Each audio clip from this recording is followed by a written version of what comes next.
All right, ready to dive deep. Always. Today we're hanging out with a legend, King David, Mhm. talking epic battles, Mm. a yearning for something way bigger, Yeah. and a plot twist of kindness you wouldn't expect way back then. Right. We're in the book of 2 Samuel, cracking it open to chapters 7, 8, and 9. Like peeking into a royal diary, right? Uh-huh. Yeah. Ambition, divine promises, those little moments that make you go, even kings, they're just like us. Totally. Our story starts with David finally chilling in his luxurious palace. Oh. After years of dodging spears, fighting for his kingdom, he's got it made, you'd think.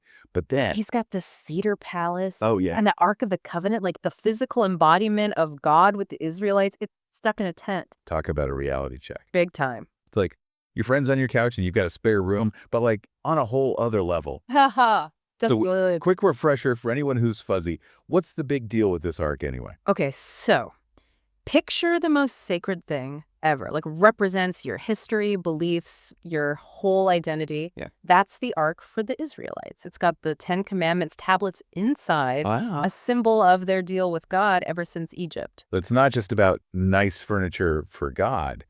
It's David wanting to honor that covenant, that bond, Exactly. by going all out, building this amazing temple for the ark. It's a statement, public faith, my kingdom, team God. Yeah. And at first, seems like a great plan. Even the prophet Nathan's on board, Uh, which, knowing these stories, should set off some alarms. right. Where's the drama in a simple yes? Uh-huh. Exactly. So spill it. How does God break it to David that his construction project is a no-go? In the most divinely subtle way, God goes to Nathan, nighttime chat. Okay. And it's not a harsh no. God's asking these deep questions like, haven't I been with you since, Egypt? Did I ever say I needed a house built by human hands? Making David and us listening think bigger than just bricks and mortar. 100%. It's about a relationship, trust, a bond that's not about walls and a roof. Okay, so no temple designed by David, but then No. God drops this massive promise, changes everything, Mm. a covenant, a pact echoing through like generations. Tell us more. This covenant, it's legacy, not a building. God promises an endless dynasty, David's descendants ruling Israel, one of them setting up God's true place. So instead of David building for God, God's building for David. Talk about a plot twist. It's like David went from, blueprints to a family tree that just keeps going. Talk about a legacy project. But there's this guy, Mephibosheth. Mephibosheth, the name you don't hear every day. Who was this guy? What's he get to do with David? So remember Jonathan, David's best friend, way back. Yeah. Mephibosheth was his son. Hold on, Jonathan. King Saul's son? Mm. The same Saul who, tried to make David a pincushion? Like a bunch of times. This is about to get awkward. Complicated history for sure. After Saul and Jonathan die in battle, Mephibosheth's life, it goes downhill fast. He's just a kid. And the text says he was disabled in both feet. Wow, imagine that vulnerability, that uncertainty. Back then, being disabled often meant, being cast aside, forgotten about. Totally. And with his family's, let's say, reputation, his grandfather's whole thing with David, Mephibosheth had every reason to be scared. So David, he's on top of the world, right? Fresh off those military wins. And he asks this question that's so revealing. Oh, yeah. He could have easily seen this Mephibosheth as a threat, like competition for the throne, right? But he's like, is there anyone left from Saul's family? I want to show kindness for Jonathan's sake. He's looking to honor that friendship, even after all these years. Yeah. Like that saying, true friends, never apart, maybe in distance, but never in. In heart, yeah. And the way David does it, it's incredible. He could have given Mephibosheth a little plot of land, a gesture, and called it good. But not David.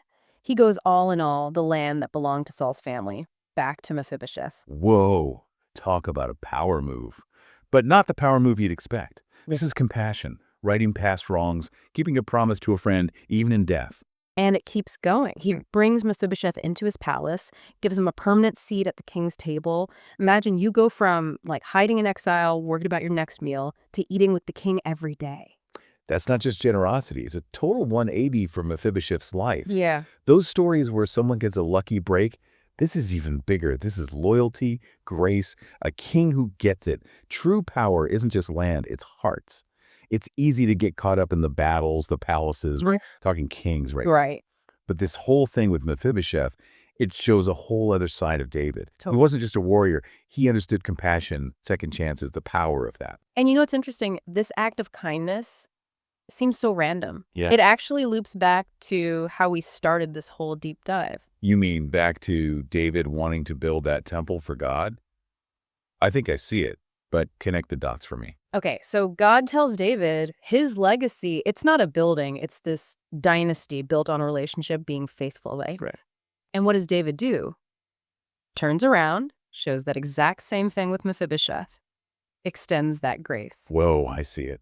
It's Yeah. like David really got that message about building something that lasts bigger than himself. Exactly. And it wasn't bricks and mortar. It was this incredible act of kindness, changed Mephibosheth's whole life. It really shows how God's promises, those huge statements, they often show up in the small stuff, how we treat each other, Right. especially those who need it most. It's that ripple effect.